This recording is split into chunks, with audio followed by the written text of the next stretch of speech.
Students, कैसे हैं आप सब। लर्निंग लाइन में मैं आप सबको वेलकम कहती हूँ। आज का हमारा टॉपिक है क्लास 10 केमिस्ट्री की बुक में से, जिसका first chapter state of matter and face change है। इसके हम टॉपिक जो डिस्कस कर रहे हैं वो है inter conversion of physical states. Inter conversion of physical states कैसे होती हैं, दो स्टेट्स ऑफ मैटर आपस में अपनी कैसे, एक स्टेट से मैटर जो है वो अपनी दूसरी स्टेट में कैसे जाती है वो पढ़ेंगे, और रिलेटेड एक्सरसाइज क्वेश्चंस करेंगे। नेक्स्ट वीडियो में हम पढ़ेंगे हीटिंग एंड कूलिंग कर्व्स के बारे में और सब्लिमेशन के बारे में, और इसके साथ साथ हम कवर करेंगे एक्सरसाइज के क्वेश्चंस को भी जो इस टॉपिक से रिलेट करेंगे। आज का क्वेश्चन टू थिंक है, हमने स्टार्ट किया था ये फिज़िक्स के लेक्चर में से। क्लास 10 का जो फिज़िक्स का लेक्चर था उसमें हमने क्वेश्चन टू थिंक दिया था। आपने आज केमिस्ट्री के लेक्चर में भी क्वेश्चन टू थिंक दे रही हूँ। कमेंट में इसको ज़रूर कवर करना है, कमेंट में बताना है, अपनी अपनी राय देनी है। जिसके मैच करेगा मैं उसको पर्सनली टैग करूँगी। Is it possible to compress a liquid like gases? क्या ये पॉसिबल है कि हम लिक्विड्स को गैसेस की तरह कंप्रेस कर सकते हैं?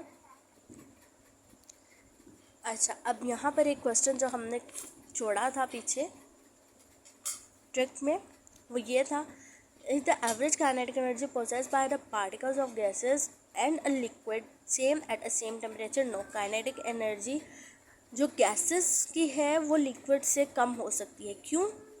क्योंकि गैस मॉलिक्यूल्स जो है वो आपस में इतने कंबाइन नहीं होते, सॉरी गैसेस की ज़्यादा होगी, क्योंकि गैस के जो मॉलिक्यूल्स हैं वो आपस में इतने पास नहीं होते हैं, उनकी इंटरमॉलिक्यूलर फोर्सेस ओवरकम नहीं करेंगे उनकी काइनेटिक एनर्जी को। तो गैसेस के जो एवरेज काइनेटिक एनर्जी है वो ज़्यादा होगी रादर देन लिक्विड्स, क्योंकि लिक्विड्स के जो मॉलिक्यूल्स हैं वो आपस में एक दूसरे को इंटरमॉलिक्यूलर फोर्सेस से भी उनकी मोशन को, उनकी काइनेटिक एनर्जी को ओवरकम कर लेते हैं एट अ सेम टेम्परेचर। ठीक है, आज का हमारा टॉपिक है inter conversion of physical states. Conversion of solids into liquid, liquid को सॉलिड्स में कन्वर्ट करना, इसका दूसरा नाम है melting. A physical state of a solid substance can be change bye simple heating.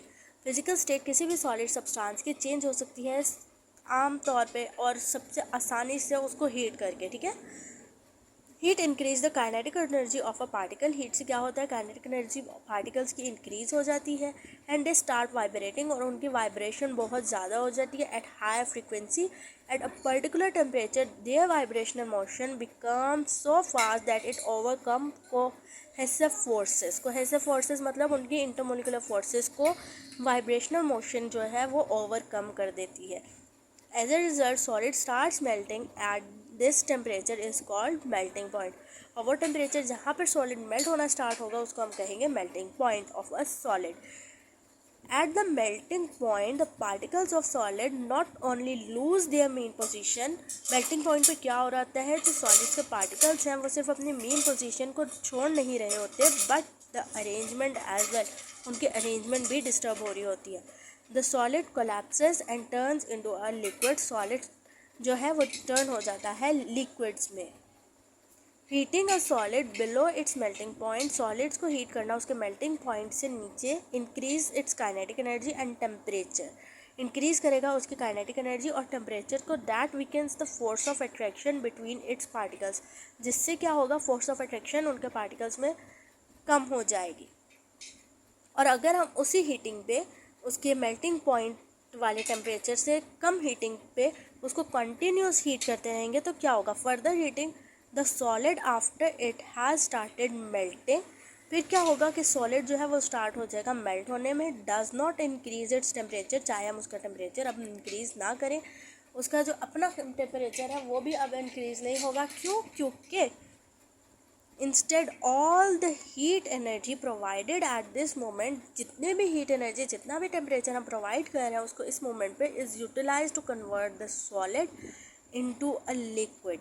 वो यूटिलाइज कहाँ हो रहा है, सॉलिड को लिक्विड में चेंज करने में। इससे सॉलिड का खुद का जो है टेम्परेचर नहीं बढ़ेगा। अब जितना भी टेम्परेचर हम इजाफी उसको देंगे वो सिर्फ यूटिलाइज होगा उसकी स्टेट कन्वर्जन में। नेक्स्ट कन्वर्जन है conversion of a liquid into gases. Liquid को गैसेस में कन्वर्ट करना है, जिसको हम कहेंगे boiling. The molecules of liquid keep on coming out from the surface of a liquid at all temperatures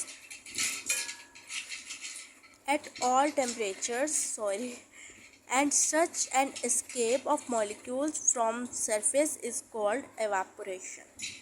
क्या कह रहे हैं कि जो लिक्विड के मॉलिक्यूल्स हैं वो हर टेम्परेचर पे, चाहे लिक्विड पे हीटिंग हो रही है या नहीं हो रही, वो हर टेम्परेचर पे जो है लिक्विड्स के कुछ कुछ मॉलिक्यूल्स वो इवापोरेट होते रहते हैं, वो एस्केप होते रहते हैं उसकी सरफेस में से। ठीक है, क्यों होते हैं ये इवापोरेट, क्यों होते हैं एस्केप, किस जबकि लिक्विड को टेम्परेचर भी नहीं मिल रहा, वो इसलिए एस्केप होते हैं क्योंकि वहाँ पर सराउंडिंग का टेम्परेचर बहुत मैटर करता है। सबसे पहले सराउंडिंग, और इसके अलावा एयर। सराउंडिंग में टेम्परेचर अगर ज़्यादा है तो लिक्विड जो है वो बाहर से सराउंडिंग टेम्परेचर से अपनी काइनेटिक एनर्जी गेन करेगा और उसके कुछ मॉलिक्यूल्स जो हैं वो एवापोरेट हो जाएंगे। हाँ, वो हमें नज़र नहीं आएंगे, वो इतने नोटिसेबल नहीं होंगे क्योंकि नीचे से प्रॉपर हीटिंग या प्रॉपर बॉइलिंग नहीं हो रही है उसकी। और दूसरा एयर, अगर लिक्विड को हमने एक खुले बर्तन में रखा हुआ है और हवा बहुत तेज़ चल रही है तो हवा के फ्लो के साथ कुछ मॉलिक्यूल जो है वो इवापोरेट हो जाते हैं, वो उड़ जाते हैं, जो कि अगेन हम नोटिस नहीं कर पाते हैं क्योंकि कोई बॉइलिंग या कोई प्रॉपर उसके ऊपर जो है एक्सपेरिमेंट नहीं हो रहा है। लेकिन ये है कि वो थोड़े बहुत मॉलिक्यूल्स जो है लिक्विड के सरफेस से उड़ते रहते हैं। Heating a liquid increase the kinetic energy of its molecules. Heat करने पे उनके मॉलिक्यूल्स की काइनेटिक एनर्जी बढ़ जाती है। And so does the process of evaporation, और इसी वजह से एवापोरेशन का प्रोसेस भी बढ़ जाता है और नोटिसेबल भी हो जाता है। Heating the liquid further increase the kinetic energy so much that the interparticle forces are weakened to a large extent. अगर हम हीट फर्दर करेंगे तो क्या होगा, एक हद तक काइनेटिक एनर्जी बढ़ जाती है कि जो इंटर पार्टिकल फोर्सेस होती हैं, इंटरमॉलिकुलर फोर्सेस हैं, वो बहुत ज़्यादा वीक हो जाती हैं और हमें एक नोटिसेबल चेंज मिलता है।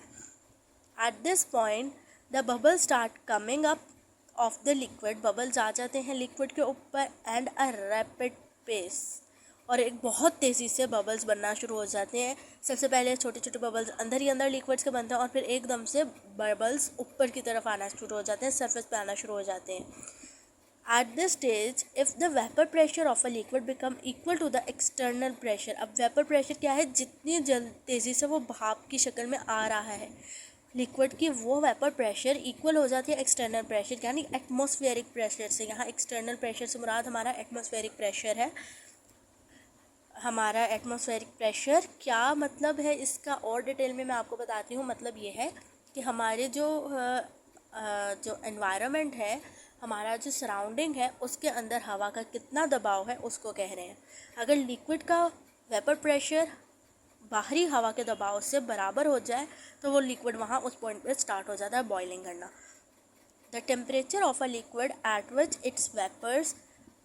its vapor pressure become equal to atmospheric और external pressure is called its boiling point। वो पॉइंट जहाँ पर लिक्विड का वेपर प्रेशर एक्सटर्नल प्रेशर के इक्वल आ जाए तो उसको हम बॉइलिंग पॉइंट कहेंगे। एट द बॉइलिंग पॉइंट में क्या हो रहा है, the heat provided to a liquid is use to convert, use हो रही है कन्वर्ट करने में इट इनटू गैस फॉर्म में कन्वर्ट कर रही है।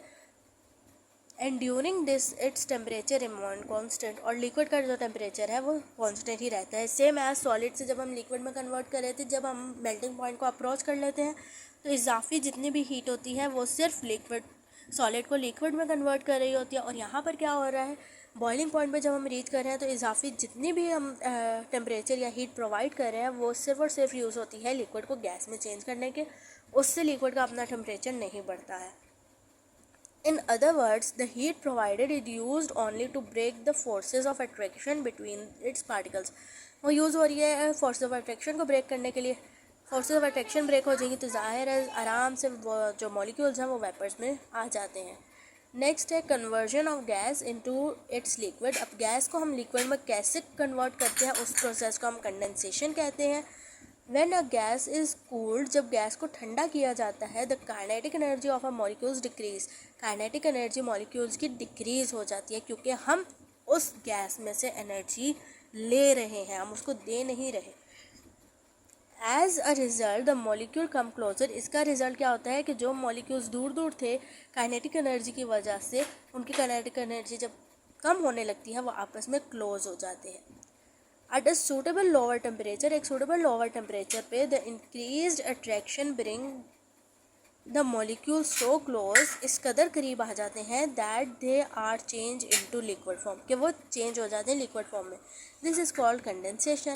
During this transition the temperature of gas remain constant, temperature जो है वो रिमेन कॉन्स्टेंट रहता है until all the gas is change into its liquid, जब तक कि सारी गैस लिक्विड में चेंज नहीं हो जाती. यहाँ तक हमारा टॉपिक जो है वो वाइंड अप हो रहा है.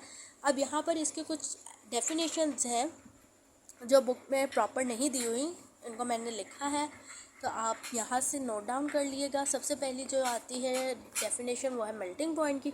The temperature at which the heat provided to a solid is use to convert it into liquid and during this its temperature remain constant is called melting point. Boiling point, the temperature at which the heat provided to a liquid is used to convert it into vapors and during its temperature remain constant. ठीक है, इसके साथ आप यहाँ पर लिखेंगे point where जो है वेपर प्रेशर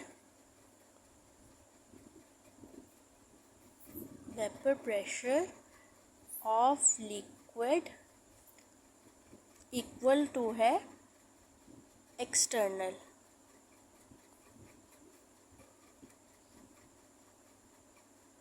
ठीक है, the point where vapor pressure of a liquid become equal to external pressure or an atmospheric pressure and also the temperature at which the heat provided, फिर आपने कंटिन्यू करना है. ठीक है, कंडेंसेशन में the suitable lower temperature where gas molecules come close and change its form into liquid is called condensation. अब आगे हैं हमारे पास एक्सरसाइज के कुछ क्वेश्चंस. 4.1 बी का है, from where does the energy come when a liquid evaporates. अब ये जर्नल पूछ रहे हैं कि एनर्जी कहाँ से आती है जब लिक्विड एवापोरेट करता है, क्योंकि उन्होंने यहाँ लिखा नहीं है कि if we are providing heat. ठीक है, तो हम एक जर्नल आंसर दे रहे हैं. इन ओपनली अगर हम लिक्विड को रख देते हैं तो वो एनर्जी अपनी कहाँ से यूज़ करता है एवापोरेट होने के लिए. Water absorb heat energy from air, container और सनलाइट. ठीक है, या फिर सनलाइट से या फिर एयर से या कंटेनर. एयर से मैंने आपको बताया है कि जैसे एयर के फ्लो की वजह से कंटेनर में अगर वो है तो फिर कैसे वो एवापोरेट हो रहा है, तो वो जब कोलैप्स करेगा कंटेनर की वॉल्स के साथ तो उसकी एनर्जी जो है वो रिलीज़ होगी वहाँ पर, और जिसकी वजह से मॉलिक्यूल्स की इंटरमॉलिक्यूलर फोर्सेस भी डैमेज होंगी और वो एवापोरेट होंगे. सनलाइट से जाहिर है सनलाइट से हीट अब्जॉर्व करेंगे तो वो एवापोरेट हो जाएंगे. Why does the temperature remain constant during face change. Face change में क्यों टेम्परेचर रिमेन कॉन्स्टेंट रहता है, क्योंकि कोई भी फेस चेंज हो, चाहे सॉलिड से लिक्विड, लिक्विड से गैस या गैस से लिक्विड बन रही है, तो टेम्परेचर सेम क्यों रहता है फेस चेंज के वक्त, क्योंकि उस वक्त जो है तमाम तरह टेम्परेचर जो हम प्रोवाइड कर रहे होते हैं वो यूटिलाइज़ हो रहा होता है उसको लिक्विड से या फिर गैस में ले जाने के लिए या सॉलिड से लिक्विड में ले जाने के लिए. ठीक है, when solid heated what happen to its particle. जब सॉलिड को हीट किया जाता है तो उसके पार्टिकल्स के साथ क्या होता है. When solid heated it particle gain more kinetic energy, they start vibrating more forcefully and also their intermolecular forces start weakens. क्या होता है कि वो ज़्यादा काइनेटिक एनर्जी गेन कर लेते हैं, उनकी वाइब्रेशन जो है वो ज़्यादा स्ट्रॉन्ग हो जाती है और इस तरह उनकी इंटरमोलिकुलर फोर्सेस भी डैमेज हो जाती हैं. यहाँ हमारा टॉपिक वाइंड अप होता है. होप करती हूँ आपको वीडियो पसंद आई होगी. वीडियो को लाइक कर दें, चैनल को सब्सक्राइब कर दें और अपने फेलोज़ के साथ ज़रूर शेयर करिएगा. Thank you.